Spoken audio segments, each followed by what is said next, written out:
Hi, I'm Coach Corey Wayne, and this is my video coaching newsletter. And the topic of today's newsletter is going to be from I love you to I need space and feel suffocated.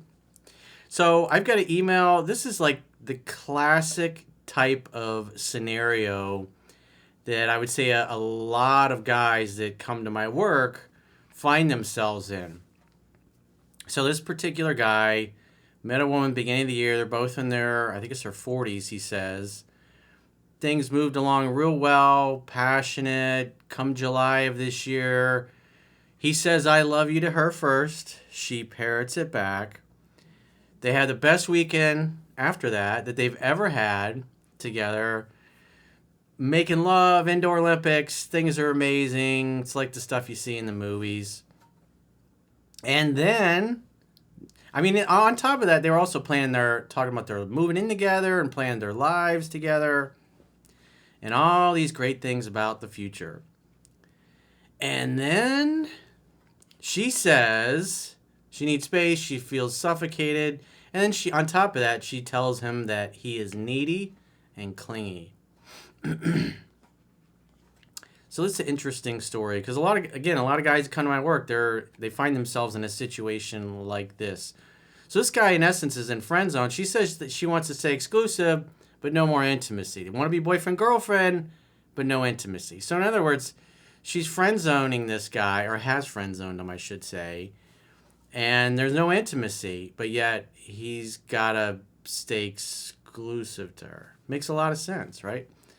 And a lot of things she says, because it brings up a good point, because you could tell the guy's like, hey, man, I don't understand. Just a few weeks later, I'm confused about this. We were saying I love you, and then it's like, I'm needy, I'm clingy, I need space. So he's totally confused, because like a lot of guys that don't know any better, probably the majority of men in the world, a woman's emotions and feelings that she says to you are a reflection of how she feels in the moment. And guys make the mistake of going, well, she said I love you a month ago, so she must still love me. That's like saying the weather report from a month ago applies to today's weather report. There's no bearing. Mother Nature's constantly changing. So you have to understand that when a woman tells you something, that's how she feels in the moment. And a lot of guys say, oh, she told me she loved me 6 months ago or 2 years ago when we got married, and I haven't heard it since. Well, if she's not saying it anymore, it's because she's not feeling it. So that's shocking because guys are like, hey, my love never stopped. So let's go through his email. Corey, love your videos. Been watching them nonstop for the last couple of weeks. Very great insight. My girlfriend of 7 months has asked for space. So when a woman says I need space, it means she feels like she's being smothered. And as the late great Thich Nhat Hanh said, you must love in such a way that the person you love feels free. And so what's going on is she doesn't feel free to come and go as she pleases. She feels like you're controlling her and you're smothering her. And because the reality is, guys in your position, they feel the woman slipping away. She's not as into it as she was. And they're thinking, I got to fix this. I got to fix her feelings, if you will. I got to fix the way she feels about me. That's not how it works. So they call more, they text more, they try harder, they make themselves extra available, they tolerate little signs of disrespect because they don't want to upset her, because again, they figure I got to be extra nice, try to get her back to where she was. And what happens is they just end up chasing. As she backs off, they chase and pursue more, and then the power flips. And they go from being the masculine role in the relationship to the feminine role, and that ruins the sexual polarity. And then she really gets turned off. And then to the point where she doesn't even have any romantic feelings anymore because the sexual polarity is reversed. He said that she says she feels overwhelmed and suffocated. We started dating in January and hit it off immediately. We both said that we were the best people we've ever dated, and that we were both in the best relationships of our lives. Well, there's a lot of him referring to we, and I think, he said I love you first, but you could tell it seems like he's the guy really saying these things first, and she's going along with it or parroting it. And he can't really tell how she really feels about him. That's why it's so important. The chapter I have in 3% Man, it's all in the numbers where I go through that. You got to understand that because a woman's interest changes in you. Her romantic interest, her romantic attraction is always in flux, just like the weather is always in flux. And it's based on how you're showing up. We're in our 40s, so that's saying something. We said, I love you in early July. Notice what he says next. I said it first, but she immediately responded saying it too. Interesting. We then had one of the best weekends of our relationship, and we were all over each other for the next week or so. We talked about potentially moving in together at some point next year. I would say if I'm a betting man, he probably brought it up. And for her to meet my kids next year. We were talking about it. Or maybe you were bringing it up and talking about it and she was going along with it. Then she suddenly freaked. She then started saying that I was needy and clingy. Yeah, so probably once she said I love you, he was like, great, now we can plan our lives together. And he just went into overdrive trying to get her lock her down, basically. So he, in essence, is focused on the relationship, bonding, connecting, opening up to receive love. He's just basically a chick in his feminine energy at this point.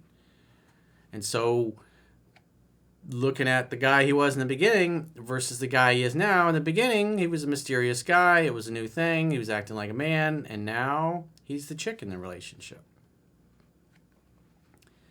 She felt suffocated and was losing her identity. And so in other words, that's all what that means is that she's going along with things to please you because she knows you're really into it, doesn't want to hurt your feelings. But the reality is he is way more into her than she is into him. And he doesn't recognize that. He's still thinking about, well, she told me a month ago, I love you. It's got to hold true to today. Nope. The weather ain't the same today as it was a month ago, usually. At least if you live in South Florida, you know what I mean. We have a saying down here. If you don't like the weather, don't worry. 15 minutes is going to change. Recently, she told me that she feels dead inside. Ooh, that doesn't sound good. And that while she's still interested in making things work with me, that she doesn't love me anymore. So her feelings and her interest and her attraction has dropped because he's taken on the feminine girly role. So about 1 month from I love you to I don't love you anymore. It just means she's not feeling those feelings because you're smothering her. You're all over her. Women need space and time away from you to wonder about you and to think you and to miss you. And you never give her that. Every time she's backed off, you went, you start chasing after her. And the more she backed off, the more you chased and pursued and tried to force things. Because you just, as you'll see, when you get to the further on down in the email, he just wants to get back to the way things were before. And so he's trying to force that to happen. Love is allowing. There's no force in it. He says, it felt like a switch was flipped where we were madly in love and passionate to no sex, no hand holding, nothing. She pulled away and asked for space. You got to understand, a woman's feelings are like this. It's the ebb and flow, just like the weather. It's always in flux. Feminine energy is chaos. It's never the same. My question and my confusion is that she keeps reaching out to me. Email, text, phone calls. Most of it is her sending me articles or videos about anxious, avoidant attachment or pursuer-distancer relationships. So the reality is you're over-pursuing this girl. And as far as the attachment, I know a lot of guys like to talk about that. And part of the problem is that men read those things. They go, oh, this is the excuse for it. At the end of the day, you can't over-pursue women. Even a normal, healthy woman, you can't over-pursue her because they're all going to feel the same thing. So from my perspective, seeing what she is saying to how this guy is showing up is totally normal. Now, she may have all this anxious, avoidant attachment and all these other things, but it really doesn't matter because even a woman without those things is going to respond the same exact way that this one is if he does this with a different woman. So as a coach, we've got to get his behavior cleaned up. We've got to get him acting masculine consistently. instead of acting like a chick. And then using because a lot of guys hear these things and go, okay, I don't have to do anything. It's not my fault that she's an anxious, avoidant attachment. So it's not my fault that I acted like a woman and turned her off. She's got anxious, avoidant attachment. And the reality is, where is she? She's not sleeping with him anymore. Nothing's going on. He's in friend zone. And because he's looking at that, he's going, oh, well, she's got this anxious, avoidant attachment, so there's nothing for me to fix, nothing for me to do. I'll just keep on keeping on. Instead of going, she's not attracted to me anymore. I chased her out of my life. All the while, she's blaming me for making her feel suffocated. Well, that's because you did this. You made her feel suffocated. You didn't understand the ebb and flow of how women are. When she backed off like a cat backs off, you wanted to pick the kitty cat back up and forcibly put it back in your lap and pet it, even though it was done being petted. And you do that enough, and then the cat just wants to stay the hell away from you because the cat doesn't feel free. Kitty cats do what they want. Dogs, they never leave your side. They're always there. They're always happy that you're there. Cats are kind of moody and finicky. When they get bored, they're going to go do something else. He says, I don't feel that I change, but I will admit to being very excited about her feeling the same way for me as I felt her. So that's how he rationalizes his over-pursuing and smothering behavior. I was just really excited.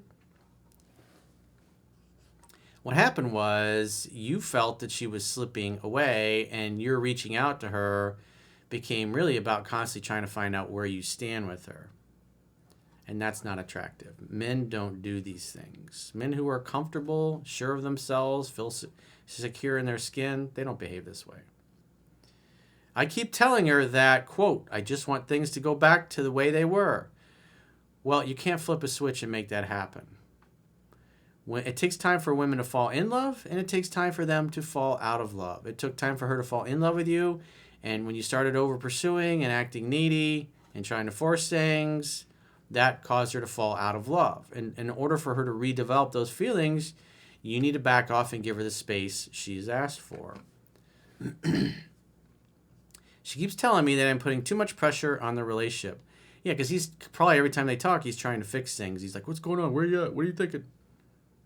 Your job in the courtship, because I don't think he's read the book yet. He's trying to cherry pick from videos, even though by now, if he's watched as many videos as he's claimed, I say constantly read this book 10 to 15 times. You got to learn the base fundamentals. But he's lazy, and he hasn't read the book, and he figures, oh, well, I'm going to be a little different. I'll just cherry pick from these videos, and I'll fix everything. It's not working for you, bro. You still got blue balls. So you got to follow instructions. You got to participate in your own rescue. You're not going to be able to save this by just cherry picking a few videos here and there without learning the fundamentals. That's a fact of life. And if you're not willing to read the book, then you deserve to lose her. One way or another, life is going to teach you, either through pain or through success of doing the right thing. Pain because you didn't listen, success and positivity because you did. She said that she wants to start over again. She wants to keep the boyfriend-girlfriend label and to remain exclusive, but wants to just hang out, have fun, but not hook up. She said hooking up makes her feel suffocated. And so you got to say, hey, there's no way I'm going to stay committed to you as your boyfriend and let the world be thinking that you're my girlfriend if we're no longer sleeping together. If you're telling me that sleeping with you makes you feel suffocated, then we won't be spending any time together, and I don't want to be talking to you. I'm not in a relationship with you. What you have done is you have unilaterally changed the terms of our relationship to a platonic friendship. That's not what I signed up for, and I'm not interested in that at all. So please don't ask me to do that.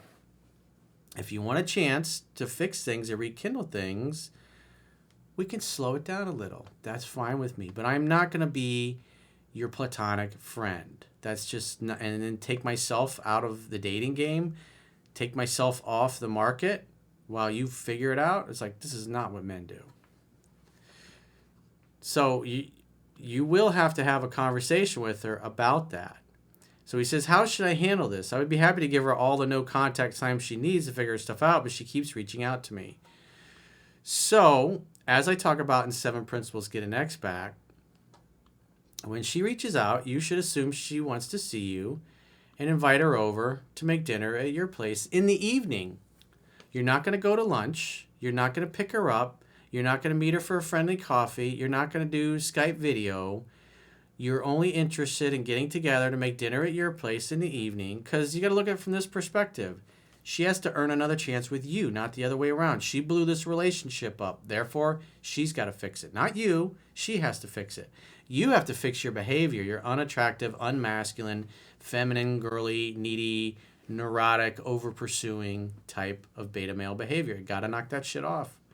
Women don't like it. They're not attracted to it. I don't give a damn. Attachment doesn't matter. It does not matter. What matters is that you act like a man. Now, she may still be a Fruit Loop. That remains to be seen. But if you don't get it right with this girl, you're going to turn the next woman off for the same exact reasons. You cannot behave this way with women. It's unattractive. If you look at the older movies, 60, 70, 80 years ago, the black and white ones, it's like women were always trying to get the men's attention. Men were the ones that like didn't want anything to do with settling down and family and commitments and the white picket fence and all that stuff. They wanted nothing to do with that. They just wanted to live their lives and build their empire. And eventually, a fair maiden came along that was so irresistible, they would say, okay, you're right. I do want to make you happy. Let's be happy. We'll live happily ever after. But nowadays, what you see in the movies and TV is the exact opposite. The dude acts like the woman, and the woman acts like the dude. It's cute on video, but it doesn't work in the real world. It turns women off. So, if she reaches out, assume she wants to see you, just say, hey, let's get together and make dinner together. And if she says, no, let's meet for coffee, or I just want to talk, just say, I'd love to see you, but I'm not interested, because what we got going on right now is a friendship. We're not in a relationship. You're not my girlfriend. I'm not your boyfriend. I know you said you wanted to keep those labels, but if we're not sleeping together, we're nothing. So I'm not down with just being your buddy or your pal. So if you want to talk, come on over. We'll make dinner together. And so at this point forward, the furthest distance that you're going to be or should be willing to travel to see her is the distance that it takes to go from wherever you are in your house to your front door to let her in when she comes over to make dinner together. And so she's got to come over 3 dates in a row to make dinner at your place. It's the only thing you're going to be willing to do. And if she tries to get you to come to her place or go to lunch or meet out at the park and sit on the park bench like another guy did the other day who was getting bamboozled, you're not going to agree to it. You're going to give her this excuse. You're going to say, hey, it's been a long week. I'm just in the mood to hang at my place. If you don't want to come over, then give me a call in a couple weeks and maybe I'll be up for meeting you out then. You just got to remind her. You're going to say, look, I'm just not interested in that. You broke things off. She said, well, we're still together. It's like, no, we're not. We're not sleeping together. We're not even seeing each other. There's no handle. There's nothing going on. We don't have a relationship anymore. And I'm not going to stay committed to you exclusively when you're making no effort to spend time together in person. If you want to see me, if you want to talk to me, come over. We'll make dinner together. We'll have a wonderful evening.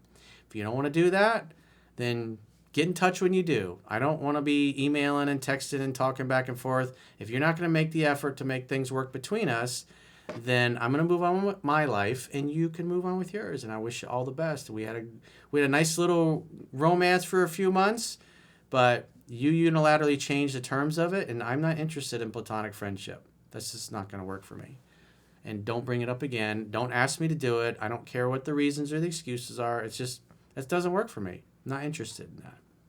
You want my time? You want a chance to fix things with me? You want a second chance with me? Well, you're going to have to make more of an effort than you are. And you're not. And if you're not willing to make the effort, I don't want to talk to you. I don't want to see you. I don't want to hear from you. I don't want emails. I don't want texts. If you're interested in sex and romance, I'd love to see you. If you just want to hang out and be pals, or me to be your digital pen pal, it's like, I'm not down with that. I'm sure you got plenty of friends, plenty of girlfriends that you can call and do that with. That just doesn't work for me. And you're going to have to be firm about it. You're going to have to, obviously, you're going to phrase it in a tactful way, but this is the bottom line. Because what's happening is she sensed all this weakness in you, and she's basically causing you to act like a performing, dancing seal. You're jumping through your butt, jumping through the hoops for her, when in reality, she should be on her best behavior trying to get another chance with you. You're willing to give her a chance, but she's going to come to your place and make dinner together. You're not going to go meet her out or pick her up or any of that stuff. So you need to watch 7 Principles to Get an Expect, the video, and you need to read the article and be prepared to answer her objections. And also, you should be reading 3% Man. And so the next time, the other thing is you got to let her do 100% of the calling, texting, pursuing. Because trying to pursue her or call her or contact her or anything, you already did too much of that. That's why you're in friend zone now. And that's why you have blue balls, is because you switched the roles. You became the woman and she became the man, and she didn't like it. That's why she lost attraction, and that's why she fell out of love with you. She is not feeling it because you stopped acting like a man and started acting like an insecure little girl. So it's extremely unattractive. You just can't do these things. So it's a simple solution to where you're at, but you got to participate in your own rescue. You got to do these things if you want to have a chance. And so if she agrees to make dinner together, and she comes over and you hang out, you have fun, you hook up. As long as you do that 3 times in a row, then you can meet her out and pick her up. But you got to let her do 100% of the pursuing, and then just wait to hear from her. If she sends you an email, let it sit there for 24 hours and then send a message back with a smiley face or LOL or something. But if she calls you or texts you, try to invite her to come over to make dinner together, and only ask her 2 times in a row. If she gives you an excuse, like say next time she reaches out, you try to make dinner plans with her at your place, she gives you an excuse, I'm not ready, then you just got to say, okay, well, I'm not interested in platonic friendship, and that's where we are right now. We're not together. We're not boyfriend, girlfriend, and I'm not interested in being your friend. If you're interested in romance, then come on over and we'll make dinner together. And if you're not interested in romance, then I don't want to hear from you. You need to respect my message. This is not what I signed up for, and I'm not interested in this. So unless you're dying to see me, I don't want to hear from you.